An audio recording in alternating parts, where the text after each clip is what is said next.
Hematu. Yeah, yeah.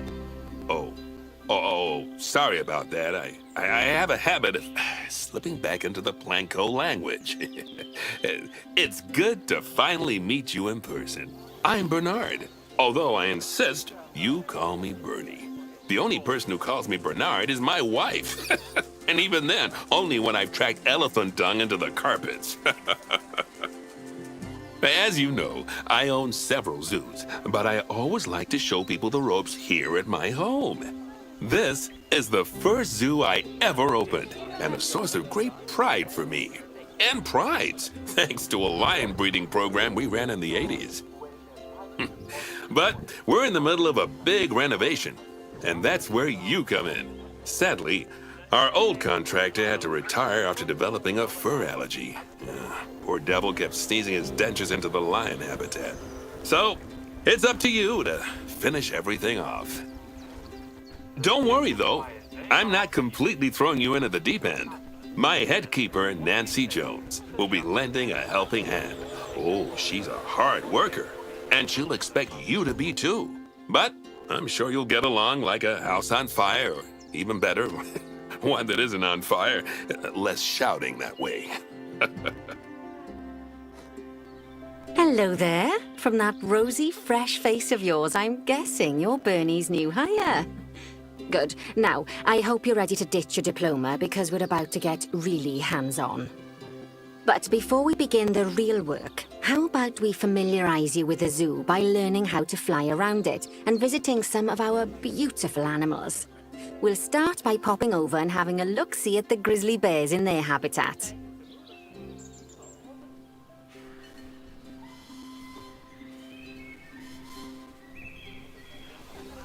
Did you know that grizzly bears, also known as Ursus arctos horribilis, can hibernate for up to 7 months a year?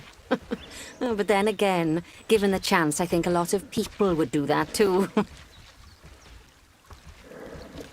Select one of the bears and you'll bring up its information panel. This is where you can find out all kinds of information about your animal. The most important thing being its overall welfare. You'll learn more about animal welfare today as we go through your objectives. But for now, let's enjoy this magnificent animal. Why don't you select the camera at the bottom of its information panel? See now, this is a fantastic way to get a close look at your animals. You can also get this view of an animal by simply double-clicking on it. Okay, when you're ready, let's pop over to the other side of the zoo and take a look at the lions. I've marked their location for you to find.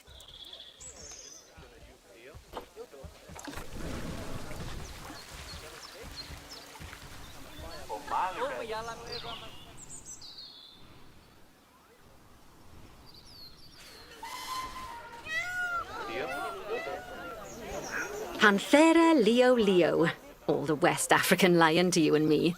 Lions are the most social of the big cats, and there can be as many as 40 lions in a pride, although prides of that size are pretty rare. As Bernie would say, those lions are awesome, which is precisely why I handle training instead these days. Anyway, how about we get started on those objectives? Come on, let's head over to an empty habitat and see what needs doing there.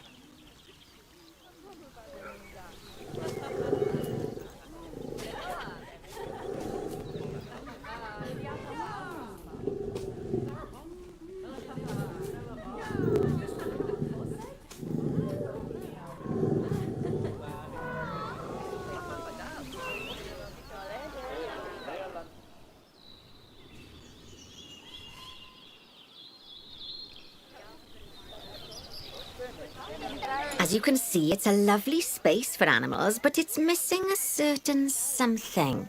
Well, 2 somethings. Warthogs. So I'd like you to adopt a pair of them. To adopt animals, we need to open the animal market, which is in the animal trading section. There we are, a pair of perfectly splendid warthogs for our zoo. Just click on them and select Adopt from the side menu. Normally, the animal exchange would be full of animals, but I've emptied out the market while you learn how it works. The last thing I need is you accidentally ordering a dozen elephants.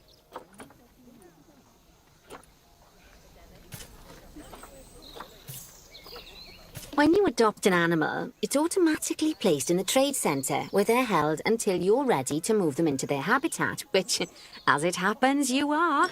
So how about you move them into their new home?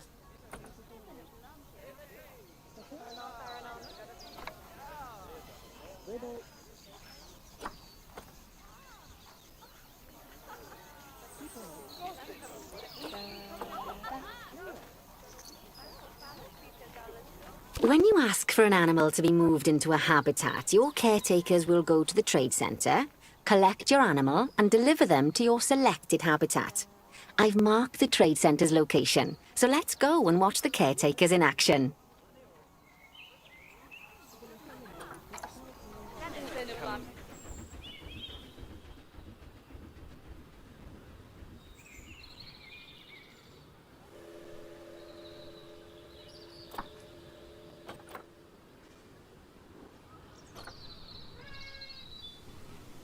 Well, as you can see, those caretakers don't hang about. They'll move those animals to their destination as fast as possible.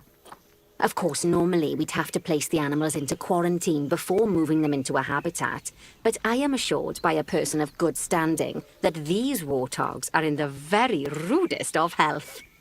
Right, let's get the warthog's habitat finished up so we can keep them nice and happy. You see, each animal in the zoo has an overall welfare statistic, basically how happy they are. And that overall welfare statistic is itself comprised of 4 different areas: nutrition, social health, habitat, and enrichment. Luckily, if you select an animal, you'll bring up their animal welfare information panel, which we saw earlier, where you can see how they're doing. That way, you'll know exactly what areas need to be addressed. Don't worry if that's a lot to remember. You can always check the Zoopedia for more information. Let's start by making sure we're taking care of the warthog's nutrition welfare. To do this, we'll need to place a food station and a drinking station. Now, each animal requires a different type of feeding station. And for the warthogs, it's a small feeding trough. So let's add one of those and a water bowl.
Animals also require stimulation to keep them happy.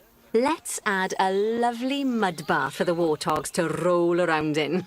That bath will count towards their enrichment welfare, specifically their toy enrichment welfare.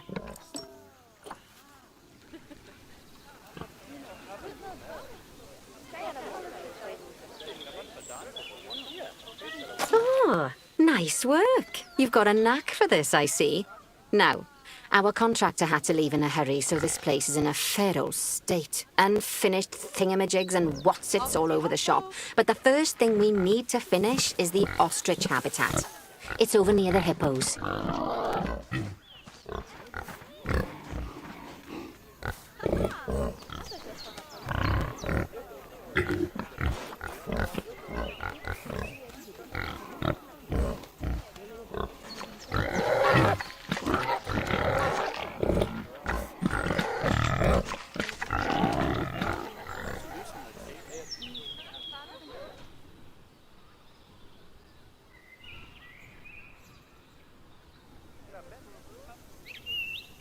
Oh, before we actually start building our ostrich habitat, let's pause the game.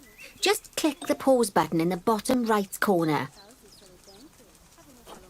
Ah, that's more like it. A quick break. Sometimes it's a good idea to pause the game whilst you're doing something which requires your concentration, because it'll stop the zoo spinning out of control while you're looking the other way. Let's keep the game paused while we get this ostrich habitat built. Okay, job number 1 here is to add a habitat gate before we complete the barrier. Every habitat needs a habitat gate. After all, how else would the keepers get in and out? Just make sure it's hooked up to the path so the keepers can reach it.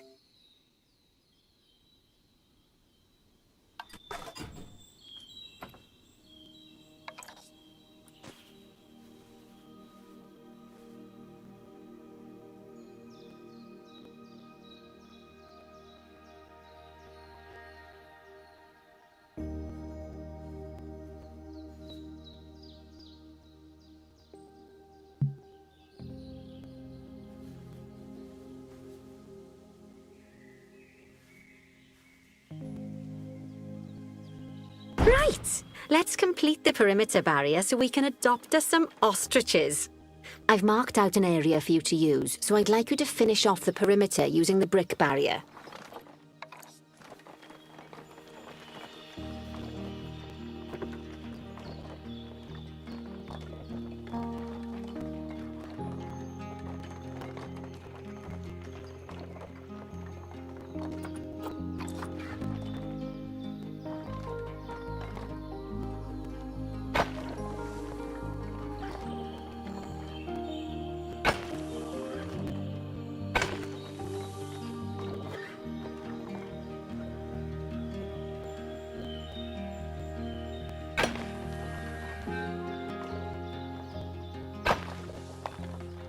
Good work! Remember, before you can place animals in any habitat, it has to have a full loop of connected barrier. Now, you've probably noticed that guests can't actually see into this habitat at the moment. At least not without a stepladder.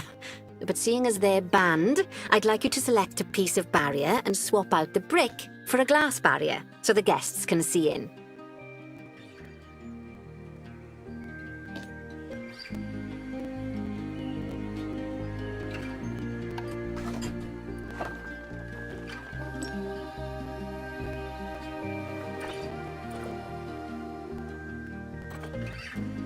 There we go. Adding in more windows gives guests even more opportunities to see the animals in a habitat.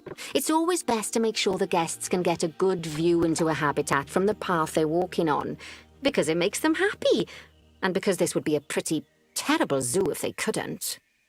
The last thing we need to do is to add a donation box. You see, when guests enjoy the view of an animal, they'll make a donation. Just make sure you put them in easy-to-reach places, like near a viewing point. Donation boxes are one of the main sources of income for the zoo, so make sure you remember them.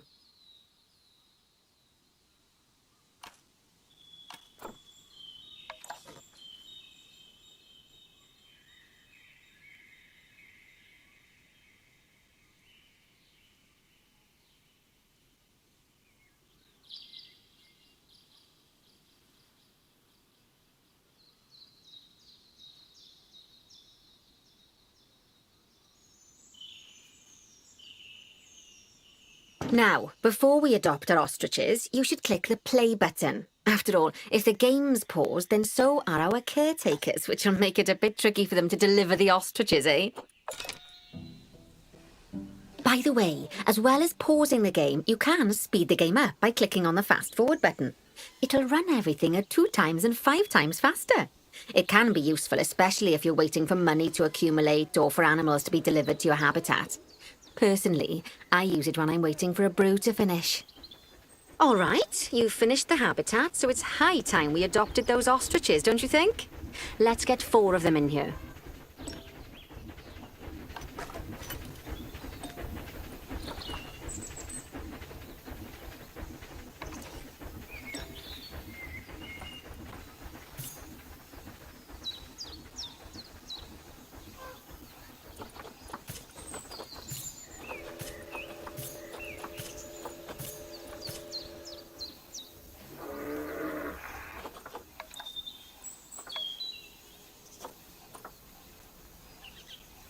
While we wait for them to be collected by the caretakers and brought to the habitat, you should get it ready for them.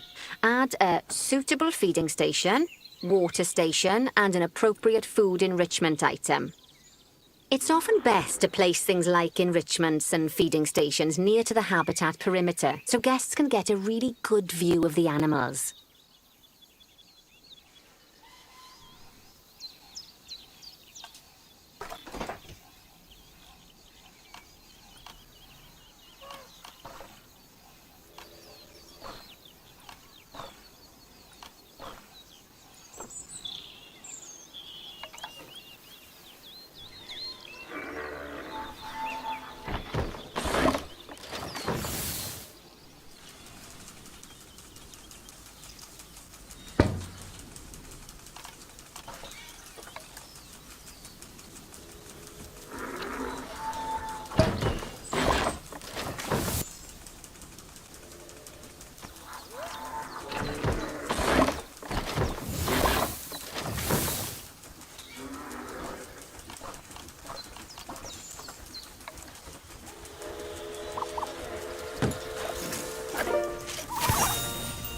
Oh, good to see the ostriches have somewhere they can really stretch their legs. Did you know they can actually run at 43 miles per hour? Oh, heaven forbid they ever escape. The speed camera fines alone would bankrupt us. Well, Bernie certainly seems impressed. Did he do his speed camera joke? Every time we get an ostrich. So, now we've made the ostriches' lives a bit better, let's do the same for the keepers, shall we? To make it easier for the keepers to feed the ostriches and hippos, we should build a new keeper hut.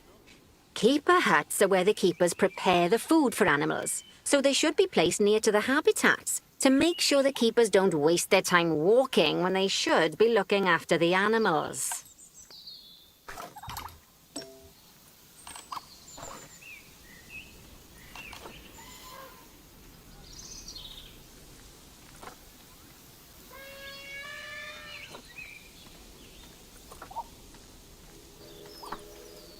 You'll need to rotate the keeper hut to get it to connect up to the path.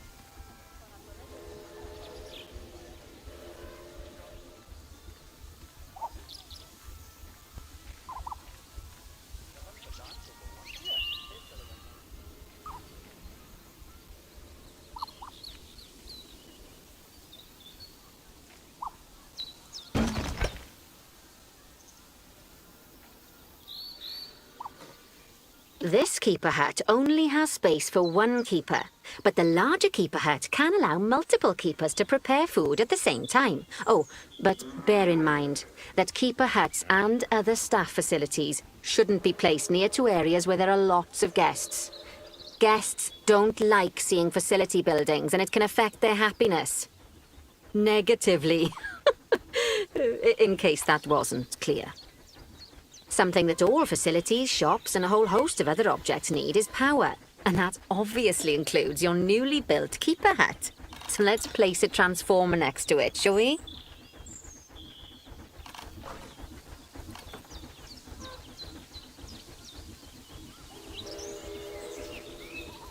Now, the reason everything has gone blue is because you're using the power heat map. This map allows you to see what is and what isn't powered in your zoo. So, once you've placed your transformer, you can click in the bottom left to turn the heat map off.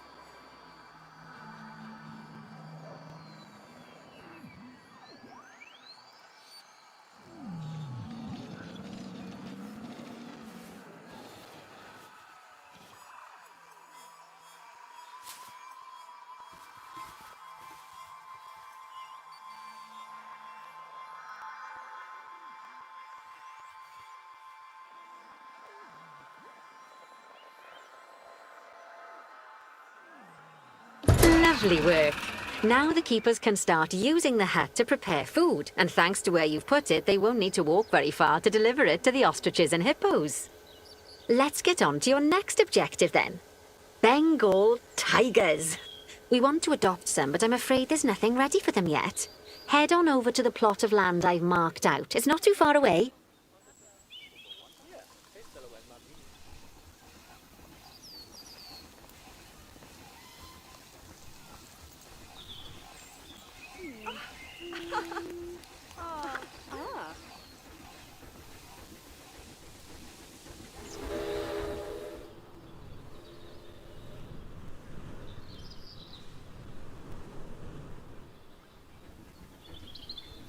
Righty, your next job is to build a habitat. From scratch.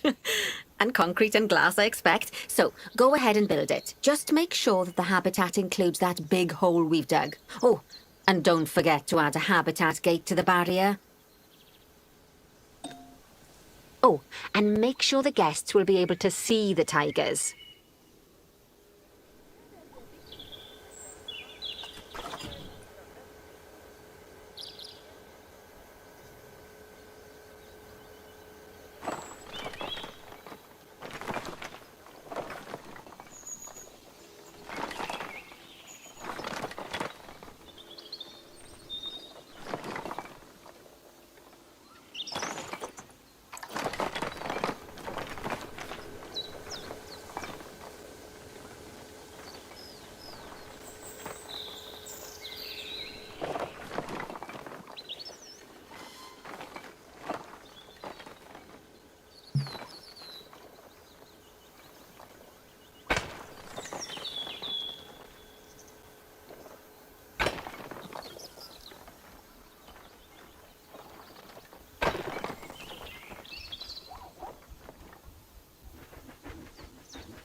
Now, Bernie takes safety very seriously at his zoos, so we should probably make sure those tigers can't jump out of their habitat, don't you think?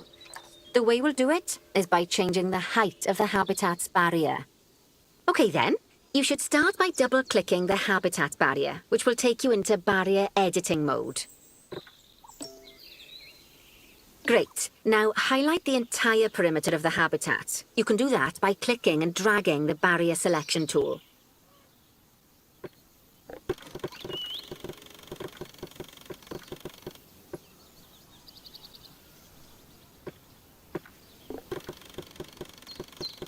Now you've got all of the perimeter selected, you can increase the height of it by clicking and dragging the barrier height tool upwards. You'll want to make sure it reaches a height of at least 3.7 meters.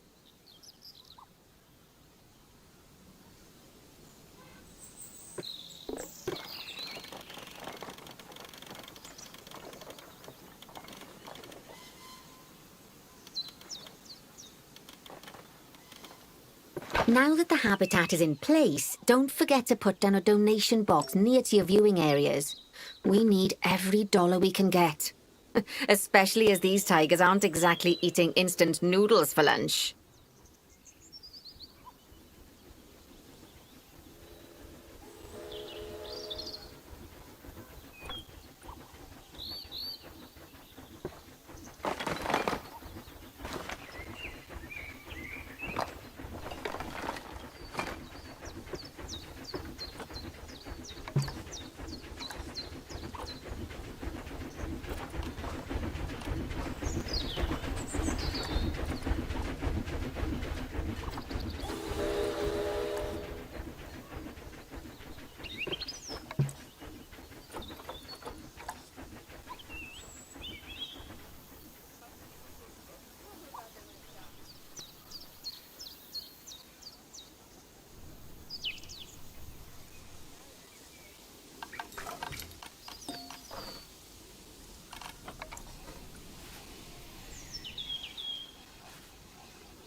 Okay, that's the habitat boundary complete, the habitat gate in place, and most importantly, the tigers won't be able to jump out of it anymore.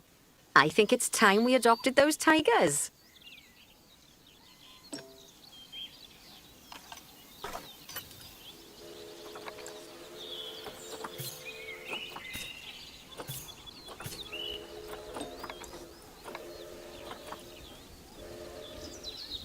Whilst our trusty caretakers collect and deliver the tigers, let's take a look at preparing the habitat for their arrival. We'll start with the basics. Add a suitable feeding station for them.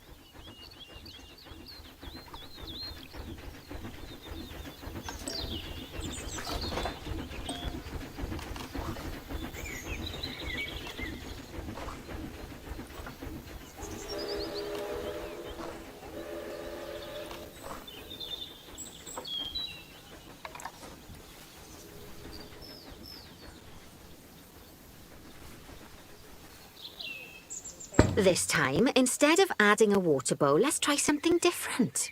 Some animals need a pool in their habitat so they can go for a swim, but they can also use it to drink from. All you have to do is make sure the banks of the pool have a gentle slope so they can easily get a nice, refreshing drink. There's already a pool excavated, but you still need to fill it with water. You should do that by going into Terrain and selecting the water tool.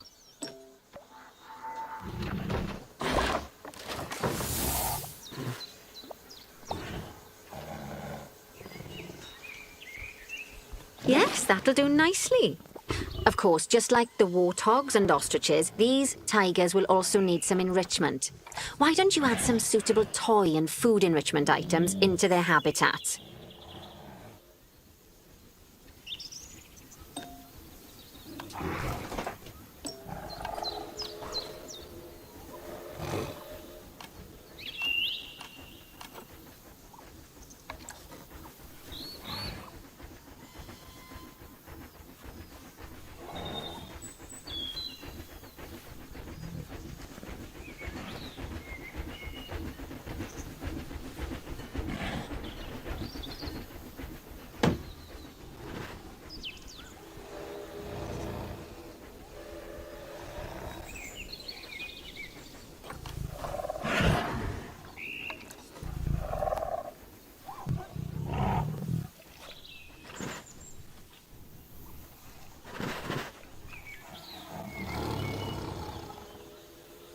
Okay, it's really starting to take shape. Now, the tigers will need a shelter in their habitat so they can hide from the guests, or more likely, the bad weather. Although given that we're in England, you might want to think of that just as normal weather. Go on, add a shelter to their habitat. You can either build one from various suitable bits and bobs, or if you like, just pop down the blueprint that I've already built for you.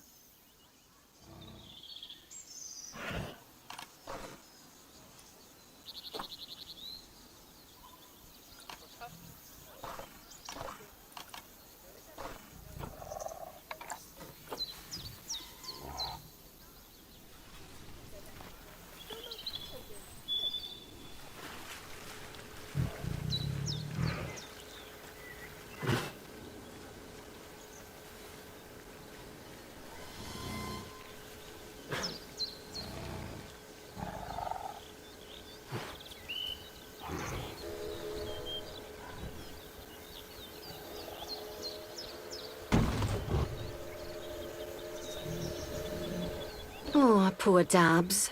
I'm sure it can't have escaped your attention that the tigers look a bit miffed. That's because they aren't too keen on the type of terrain in their habitat. Select a tiger and bring up its information panel. Rightio, click on the Terrain tab. That way you can view the terrain information and see how they feel about the different types of terrain. That'll tell you what the tigers need more of or less of in this habitat. Okay then, open the Terrain Editing tool, select Painting, and give them some more soil. Yes, that should help with the habitat part of their welfare.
They say the good fences make good neighbors. I guess that's doubly true when one of the neighbors is a Bengal tiger. Still, those tigers look so happy that I doubt they'd leave, even if you did poke a hole in their fence. Oh, but for heaven's sake, don't test that theory. Right, let's head over to the Indian peafowls. I've been told that we need to improve their social welfare.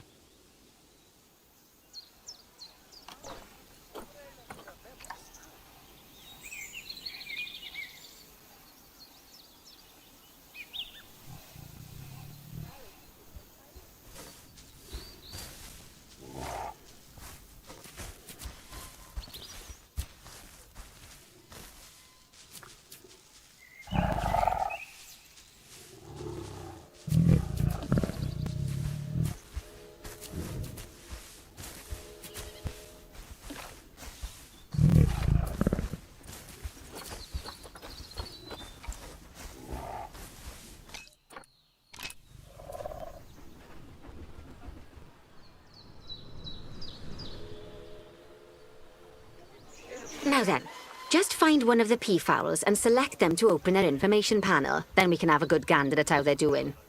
Although technically, I suppose gandering would just be for geese. Expand their social welfare and we can get a bit more detail.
Now, they've clearly got plenty of space and they're not stressed, but it looks like their social group isn't quite right.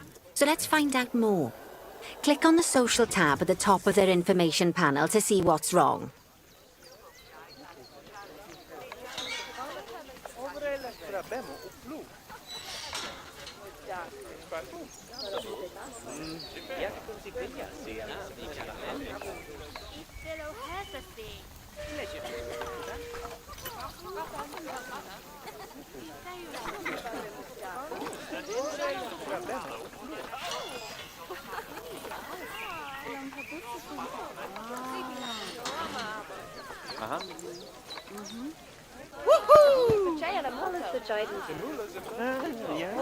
Right, as you can see, the peafowls need their population to be larger.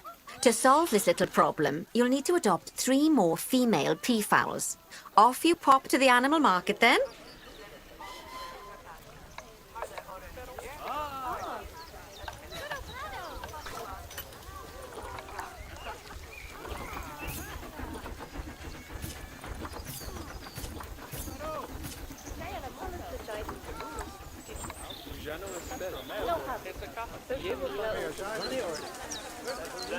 Good work on those peafowls. I expect they'll be delivered soon. But sadly, it sounds like our snow leopard is a bit grumpy. Let's head over there and see what's wrong with her.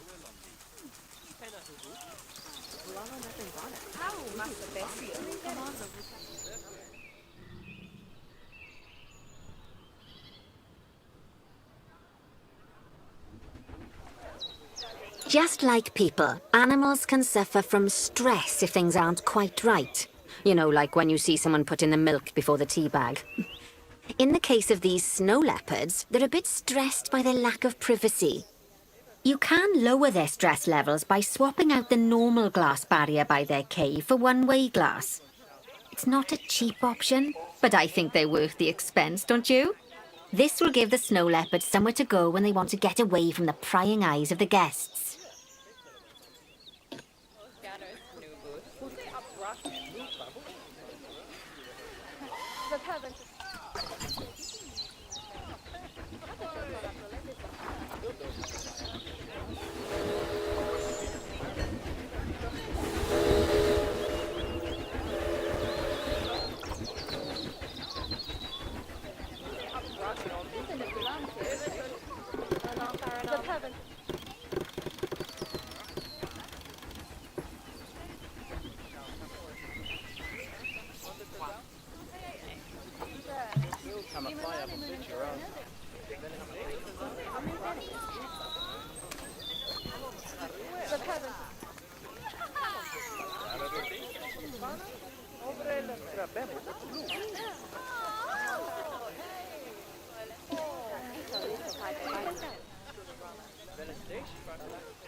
Of course, when an animal isn't in its natural biome, it's probably going to be too hot or too cold. Unsurprisingly for the snow leopards, it's too hot. Even with the terrible British weather. You should help cool it down by adding some coolers to their habitat. But let's start by opening up the temperature heat map and having a look-see at the temperature in the leopard's habitat.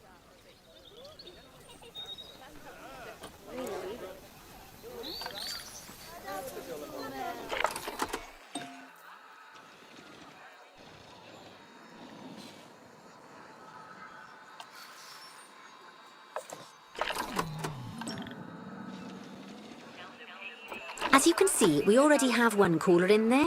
Let's pop some more down and get as much of the habitat as chilly as we can. Luckily for us, this habitat already has power, but you'll need to make sure of that in the future. Just so you know, if any part of a habitat is powered, then the whole habitat will be powered.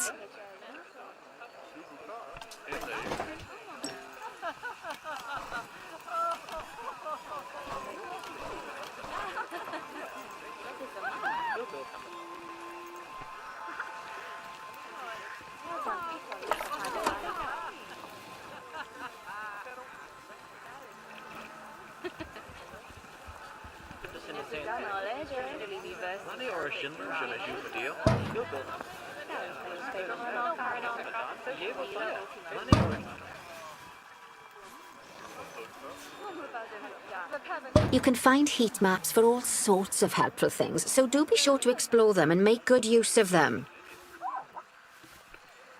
It'll take a little while for the temperature to adjust once you've added coolers or heaters, but now we've got the coolers in, we can address the leopard's terrain welfare. You see, what the leopards really want in here is snow and rock, so let's make that happen.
Now then, all of that should give you a pretty good understanding of how to make animals happy.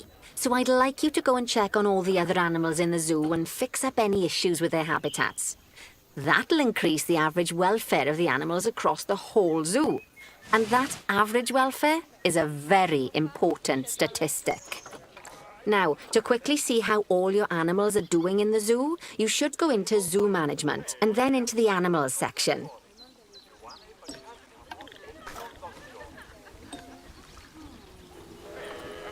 As you can see, this list shows you the animals' overall welfare. So if something's amiss, then you can quickly pop over to them using the locate button.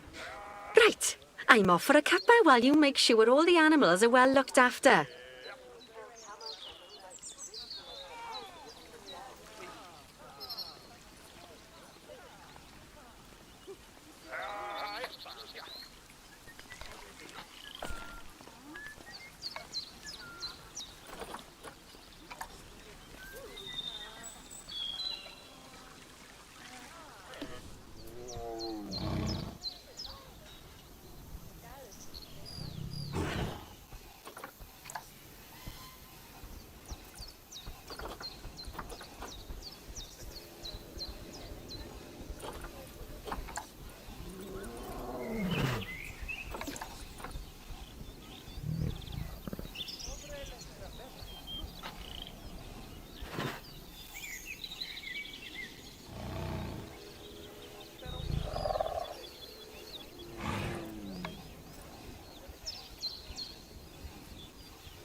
Not bad.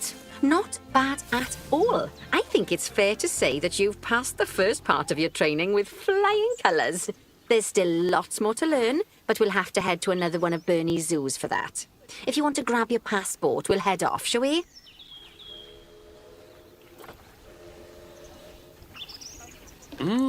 Sounds like you've got the whole zoo purring away nicely. Well, purring, grunting, screaming, booming. All the appropriate noises. I guess I was right to hire you, huh? Don't tell her I told you, but Nancy wasn't sure you'd even last the morning. So, we're happy this is working out. And Nancy owes me a foxy coffee. As strange as it seems, considering we just met, when I look at you, I feel like you're the child I never had. After the one I did have, obviously. But you see, zookeeping's not for my daughter. Don't get me wrong. Emma absolutely loves animals, but she set her sights somewhat higher. Wants to save the entire planet. I'll just settle for saving a couple of species. Oh, and maybe having a type of frog named after me.